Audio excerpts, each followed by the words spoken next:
આ હોસ્પિટલને હું ખૂબ જ સારવારમાં પહેલો નંબર માનું છું.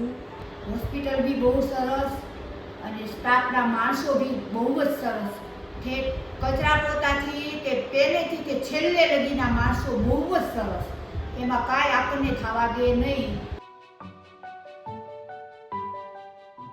મને 1 વર્ષ પહેલાં પેટમાં દુખાવો થતો હતો. તન્વી સરે કીધેલું કે સનશાઇન ગ્લોબલ હોસ્પિટલમાં બતાવો, ત્યાંનું રિઝલ્ટ બહુ સારું છે. અમે સનશાઇન ગ્લોબલ હોસ્પિટલમાં આવેલા. ત્યાં પ્રિયંકા મેમને મળ્યા અને એશા મેમને મળેલા. બીજા મેમ હતા, 3 ને ટીંકી મેમ એને મળેલા અને એમને અમને બતાવેલું કે આ રિઝલ્ટ બહુ સારું છે, કરાવી નાખો તો સારું. એટલે અંકિત સરને આ વિશે મળવું હોય તો મળી શકશો. પૂરી સર્જરી અહીંયા થાય છે અને જેને આવવું હોય તે આવી શકે છે. Thank you.